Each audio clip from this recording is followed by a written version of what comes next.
ಆಕಾಶವಾಣಿ ವಾರ್ತೆಗಳು. ಓದುತ್ತಿರುವವರು ವಿ. ಶೋಭಾ ಶರ್ಮಾ. ಮುಖ್ಯಾಂಶಗಳು: G7 ಶೃಂಗಸಭೆಯಲ್ಲಿ ಭಾಗವಹಿಸಲು ಫ್ರಾನ್ಸ್ನ ಎವಿಯನ್ ತಲುಪಿದ ಪ್ರಧಾನಿ ನರೇಂದ್ರ ಮೋದಿ.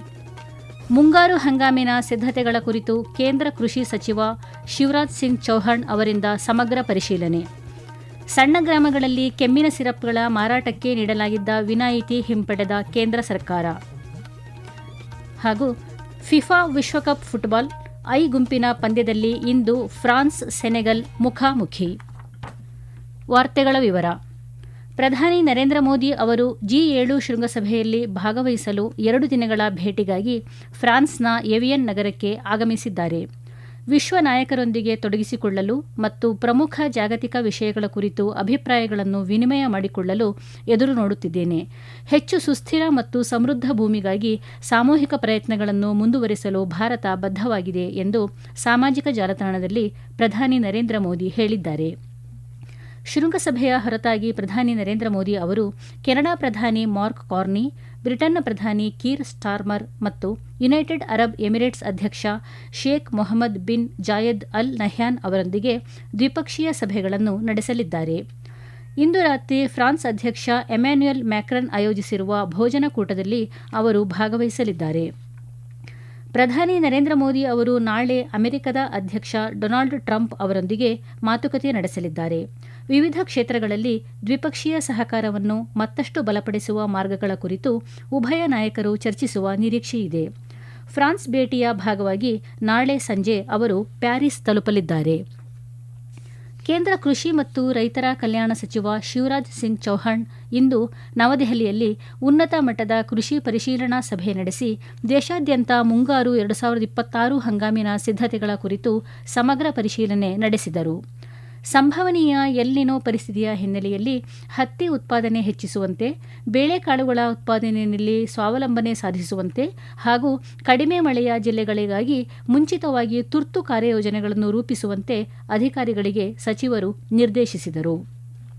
ಪ್ರತಿಕೂಲ ಹವಾಮಾನ ಪರಿಸ್ಥಿತಿಗಳಿಂದ ಕೃಷಿ ಮತ್ತು ರೈತರನ್ನು ರಕ್ಷಿಸಲು ಅಗತ್ಯವಿರುವ ಎಲ್ಲಾ ಕ್ರಮಗಳನ್ನು ಮುಂಚಿತವಾಗಿ ಕೈಗೊಳ್ಳುವ ಕುರಿತು ಸಭೆಯಲ್ಲಿ ಚರ್ಚೆ ನಡೆಯಿತು. ಕಡಿಮೆ ಮಳೆ ಅಥವಾ ಅಸಮರ್ಪಕ ಮಳೆಯ ಸಾಧ್ಯತೆ ಇರುವ ಜಿಲ್ಲೆಗಳಲ್ಲಿ ಪೂರ್ವ ಸಿದ್ಧತೆಗಳನ್ನು ಸಂಪೂರ್ಣವಾಗಿ ಕೈಗೊಳ್ಳುವಂತೆ ಅಧಿಕಾರಿಗಳಿಗೆ ನಿರ್ದೇಶನ ನೀಡಿದರು.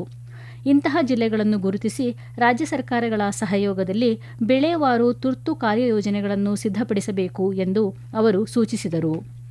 ನೀರಿನ ಸಂರಕ್ಷಣೆ, ಮಣ್ಣಿನ ತೇವಾಂಶ ನಿರ್ವಹಣೆ, ಅಂತರ ಬೆಳೆ ಪದ್ಧತಿ ಹಾಗೂ ಪರ್ಯಾಯ ಬೆಳೆ ಮಾದರಿಗಳಿಗೆ ವಿಶೇಷ ಗಮನ ನೀಡಬೇಕು ಎಂದು ಸಚಿವ ಶಿವರಾಜ್ ಸಿಂಗ್ ಚೌಹಾಣ್ ನಿರ್ದೇಶಿಸಿದರು. 2027ರ ಜನಗಣತಿಯ ಹಂತ 1ರ ಅಡಿಯಲ್ಲಿ ಮನೆ ಪಟ್ಟಿ ಮತ್ತು ವಸತಿ ಗಣತಿಗಾಗಿ ಕ್ಷೇತ್ರ ಕಾರ್ಯಾಚರಣೆ ಹಿಮಾಚಲ ಪ್ರದೇಶದಲ್ಲಿ ಇಂದು ಪ್ರಾರಂಭವಾಗಿದೆ. ಗಣತಿದಾರರು ಮನೆ ಮನೆಗೆ ಭೇಟಿ ನೀಡುವ ಕಾರ್ಯಕ್ರಮ ಮುಂದಿನ ತಿಂಗಳ 15ರವರೆಗೆ ರಾಜ್ಯದಲ್ಲಿ ಮುಂದುವರಿಯಲಿದೆ ಎಂದು ಕೇಂದ್ರ ಗೃಹ ಸಚಿವಾಲಯ ತಿಳಿಸಿದೆ. ಕೇರಳ ಮತ್ತು ನಾಗಾಲ್ಯಾಂಡ್ನಲ್ಲಿ ಸ್ವಯಂ ಗಣತಿ ಸೌಲಭ್ಯ ಪ್ರಾರಂಭವಾಗಿದೆ ಮತ್ತು ಈ ತಿಂಗಳ 30ರವರೆಗೆ ಲಭ್ಯವಿರುತ್ತದೆ.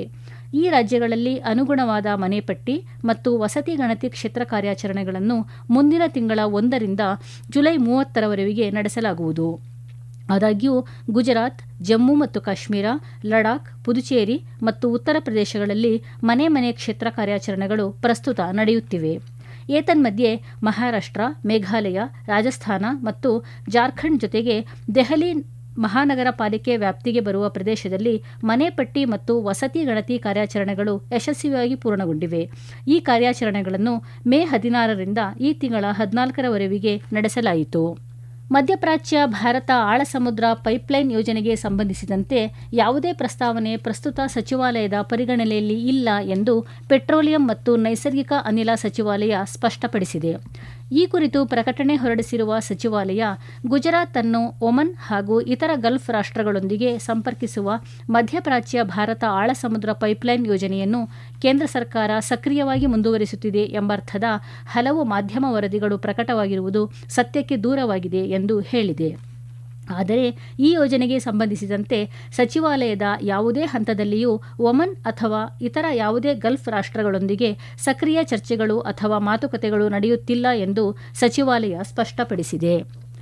ಈ ವಾರ್ತೆಗಳನ್ನು ಆಕಾಶವಾಣಿಯಿಂದ ಕೇಳುತ್ತಿದ್ದೀರಿ. ನಮ್ಮ ಎಲ್ಲಾ ರಾಷ್ಟ್ರೀಯ ವಾರ್ತೆಗಳು ಹಾಗೂ ಪ್ರದೇಶ ಸಮಾಚಾರ ಈಗ ಆಕಾಶವಾಣಿ ನ್ಯೂಸ್ ಕನ್ನಡ ಯೂಟ್ಯೂಬ್ ಚಾನೆಲ್ನಲ್ಲಿ ಲಭ್ಯ. ನಮ್ಮ ಎಕ್ಸ್ ಖಾತೆ ಮತ್ತು ಇನ್ಸ್ಟಾಗ್ರಾಂ ಖಾತೆ ಆಕಾಶವಾಣಿ ನ್ಯೂಸ್ ಕನ್ನಡ. ಹೆಚ್ಚಿನ ಮಾಹಿತಿಗಾಗಿ ನಮ್ಮ ಫೇಸ್ಬುಕ್ ಖಾತೆ AIR ಕನ್ನಡ ನ್ಯೂಸ್ ಅನುಸರಿಸಿ. ಮಾಹಿತಿಯ ಹೂರಣ ವಾರದ ಕಾರ್ಯಕ್ರಮ ಪ್ರಚಲಿತ ವಿದ್ಯಮಾನ ಪ್ರತಿ ಬುಧವಾರ 9:15. ಸಣ್ಣ ಗ್ರಾಮಗಳಲ್ಲಿ ಕೆಮ್ಮಿನ ಸಿರಪ್ಗಳ ಮಾರಾಟಕ್ಕೆ ನೀಡಲಾಗಿದ್ದ ವಿನಾಯಿತಿಯನ್ನು ಹಿಂಪಡೆಯಲಾಗಿದೆ ಎಂದು ಕೇಂದ್ರ ಸರ್ಕಾರ ತಿಳಿಸಿದೆ. ಈ ಕುರಿತು ಔಷಧ ನಿಯಮಗಳು 1945ಕ್ಕೆ ತಿದ್ದುಪಡಿ ಮಾಡಿ ಅಧಿಸೂಚನೆ ಹೊರಡಿಸಿದೆ.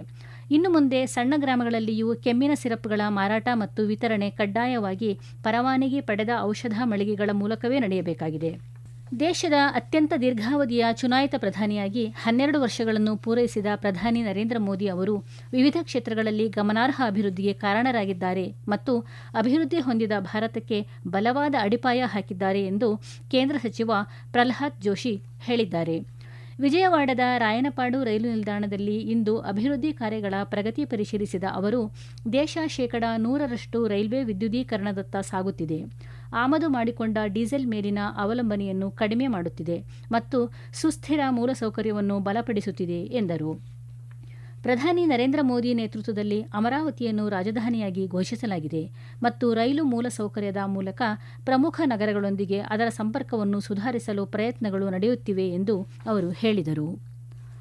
ಪ್ರಧಾನಿ ನರೇಂದ್ರ ಮೋದಿ ನೇತೃತ್ವದಲ್ಲಿ ಕಳೆದ 12 ವರ್ಷಗಳಲ್ಲಿ ದೇಶದ ಮೂಲಸೌಕರ್ಯ ವಲಯದಲ್ಲಿ ಆಗಿರುವ ಪರಿವರ್ತನೆಯನ್ನು ಬಿಜೆಪಿ ಅಧ್ಯಕ್ಷ ನಿತಿನ್ ನಬೀನ್ ಶ್ಲಾಘಿಸಿದ್ದಾರೆ. ಸಾಮಾಜಿಕ ಜಾಲತಾಣದಲ್ಲಿ ಅವರು ತ್ವರಿತ ಮತ್ತು ಸಮಗ್ರ ಅಭಿವೃದ್ಧಿಗೆ ದೇಶ ಸಾಕ್ಷಿಯಾಗಿದೆ, ಇದು ಸಂಪರ್ಕವನ್ನು ಬಲಪಡಿಸಿದೆ ಮತ್ತು ಪ್ರದೇಶಗಳಲ್ಲಿ ಹೊಸ ಅವಕಾಶಗಳನ್ನು ಸೃಷ್ಟಿಸಿದೆ ಎಂದು ಹೇಳಿದ್ದಾರೆ. ರಾಷ್ಟ್ರೀಯ ಹೆದ್ದಾರಿ ಜಾಲ 91,000 ಕಿಲೋಮೀಟರ್ಗಳಿಂದ 1,46,000 ಕಿಲೋಮೀಟರ್ಗಳವರೆಗೆ ವಿಸ್ತರಿಸಿದೆ. ಮೆಟ್ರೋ ರೈಲು ಜಾಲ ಸುಮಾರು 250 ಕಿಲೋಮೀಟರ್ಗಳಿಂದ ಸುಮಾರು 1,200 ಕಿಲೋಮೀಟರ್ಗಳಿಗೆ ಬೆಳೆದಿದೆ. ಈ ಅವಧಿಯಲ್ಲಿ ದೇಶದಲ್ಲಿ ವಿಮಾನ ನಿಲ್ದಾಣಗಳ ಸಂಖ್ಯೆಯೂ ದ್ವಿಗುಣಗೊಂಡಿದೆ ಎಂದು ಅವರು ಮಾಹಿತಿ ನೀಡಿದರು. ಸುಧಾರಿತ ರಸ್ತೆ, ರೈಲು ಮತ್ತು ವಾಯು ಸಂಪರ್ಕವು ದೇಶದ ಪ್ರತಿಯೊಂದು ಭಾಗವನ್ನು ಸಂಪರ್ಕಿಸುತ್ತಿದೆ ಮತ್ತು ಅಭಿವೃದ್ಧಿಗೆ ಹೊಸ ಆವೇಗವನ್ನು ಒದಗಿಸುತ್ತಿದೆ. ಮೂಲಸೌಕರ್ಯವು ಸಂಪರ್ಕವನ್ನು ಹೆಚ್ಚಿಸುವುದಲ್ಲದೆ ಅಭಿವೃದ್ಧಿ ಹೊಂದಿದ ಭಾರತಕ್ಕೆ ಬಲವಾದ ಅಡಿಪಾಯವನ್ನು ಹಾಕುತ್ತಿದೆ ಎಂದು ಅವರು ಪ್ರತಿಪಾದಿಸಿದರು. ಯುಪಿಎಸ್ಸಿ ನಾಗರಿಕ ಸೇವೆಗಳ ಪರೀಕ್ಷೆ 2026ರ ಪ್ರಶ್ನೆ ಪತ್ರಿಕೆ ಸೋರಿಕೆಯಾಗಿದೆ ಎಂದು ಸಾಮಾಜಿಕ ಜಾಲತಾಣಗಳಲ್ಲಿ ಹರಿದಾಡುತ್ತಿರುವ ಹಲವು ಪೋಸ್ಟ್ಗಳನ್ನು ಕೇಂದ್ರ ಸರ್ಕಾರ ತಳ್ಳಿಹಾಕಿದೆ. ಕೇಂದ್ರ ಸರ್ಕಾರದ ವಾರ್ತಾ ಶಾಖೆಯ ಸತ್ಯಶೋಧನಾ ಘಟಕ ಈ ಆರೋಪಗಳು ಸುಳ್ಳು ಎಂದು ಸ್ಪಷ್ಟಪಡಿಸಿದೆ. ಯುಪಿಎಸ್ಸಿ ಪರೀಕ್ಷೆಯ ಪ್ರಶ್ನೆ ಪತ್ರಿಕೆಗಳನ್ನು ದೇಶದ ವಿವಿಧ ಭಾಗಗಳಿಂದ ಆಯ್ಕೆ ಮಾಡಲಾದ ಸಂಬಂಧಿತ ವಿಷಯಗಳ ತಜ್ಞರು ಸಿದ್ಧಪಡಿಸುತ್ತಾರೆ ಎಂದು ಘಟಕ ತಿಳಿಸಿದೆ. ಇಂತಹ ಮಾಹಿತಿಗಳನ್ನು ಅಧಿಕೃತ ಮೂಲಗಳಿಂದ ಮಾತ್ರ ಪರಿಶೀಲಿಸಬೇಕು ಎಂದು ಪಿಐಬಿ ಸಾರ್ವಜನಿಕರಿಗೆ ಮನವಿ ಮಾಡಿದೆ. ಅಲ್ಲದೆ ದಾರಿ ತಪ್ಪಿಸುವ ಮತ್ತು ದೃಢೀಕರಿಸದ ಇಂತಹ ಸುಳ್ಳು ಮಾಹಿತಿಗಳನ್ನು ಹಂಚಿಕೊಳ್ಳುವುದನ್ನು ತಪ್ಪಿಸುವಂತೆ ಜನರಿಗೆ ಕೋರಿದೆ. ಈಸ್ಟ್ ರುದರ್ಫೋರ್ಡ್ನಲ್ಲಿ ಇಂದು ನಡೆಯಲಿರುವ ಫಿಫಾ ವಿಶ್ವಕಪ್ ಫುಟ್ಬಾಲ್ ಪಂದ್ಯಾವಳಿಯ ಐ ಗುಂಪಿನ ಪಂದ್ಯದಲ್ಲಿ ಫ್ರಾನ್ಸ್ ಮತ್ತು ಸೆನೆಗಲ್ ತಂಡಗಳು ಮುಖಾಮುಖಿಯಾಗಲಿವೆ. ಭಾರತೀಯ ಕಾಲಮಾನ ಮಧ್ಯರಾತ್ರಿ 12:30ಕ್ಕೆ ಪಂದ್ಯ ಆರಂಭವಾಗಲಿದೆ. ಇನ್ನೊಂದು ಪಂದ್ಯದಲ್ಲಿ ಅಮೆರಿಕದ ಬೋಸ್ಟನ್ ಕ್ರೀಡಾಂಗಣದಲ್ಲಿ ನಡೆಯುವ ಐ ಗುಂಪಿನ ಪಂದ್ಯದಲ್ಲಿ ನಾರ್ವೆ ತಂಡ ಇರಾಕ್ ತಂಡವನ್ನು ಎದುರಿಸಲಿದೆ. ಪಂದ್ಯ ಭಾರತೀಯ ಕಾಲಮಾನ ನಾಳೆ ಮುಂಜಾನೆ 3:30ಕ್ಕೆ ಆರಂಭವಾಗಲಿದೆ. ಕೊನೆಯಲ್ಲಿ ಮತ್ತೊಮ್ಮೆ ವಾರ್ತೆಗಳ ಮುಖ್ಯಾಂಶಗಳು. G7 ಶೃಂಗಸಭೆಯಲ್ಲಿ ಭಾಗವಹಿಸಲು ಫ್ರಾನ್ಸ್ನ ಎವಿಯನ್ ತಲುಪಿದ ಪ್ರಧಾನಿ ನರೇಂದ್ರ ಮೋದಿ. ಮುಂಗಾರು ಹಂಗಾಮಿನ ಸಿದ್ಧತೆಗಳ ಕುರಿತು ಕೇಂದ್ರ ಕೃಷಿ ಸಚಿವ ಶಿವರಾಜ್ ಸಿಂಗ್ ಚೌಹಾಣ್ ಅವರಿಂದ ಸಮಗ್ರ ಪರಿಶೀಲನೆ. ಸಣ್ಣ ಗ್ರಾಮಗಳಲ್ಲಿ ಕೆಮ್ಮಿನ ಸಿರಪ್ಗಳ ಮಾರಾಟಕ್ಕೆ ನೀಡಲಾಗಿದ್ದ ವಿನಾಯಿತಿ ಹಿಂಪಡೆದ ಕೇಂದ್ರ ಸರ್ಕಾರ. ಫಿಫಾ ವಿಶ್ವಕಪ್ ಫುಟ್ಬಾಲ್ ಐ ಗುಂಪಿನ ಪಂದ್ಯದಲ್ಲಿ ಇಂದು ಫ್ರಾನ್ಸ್ ಸೆನೆಗಲ್ ಮುಖಾಮುಖಿ. ಇಲ್ಲಿಗೆ ವಾರ್ತಾ ಪ್ರಸಾರ ಮುಕ್ತಾಯವಾಯಿತು. ನಮ್ಮ ಮುಂದಿನ ವಾರ್ತಾ ಪ್ರಸಾರ ನಾಳೆ ಬೆಳಿಗ್ಗೆ 7:05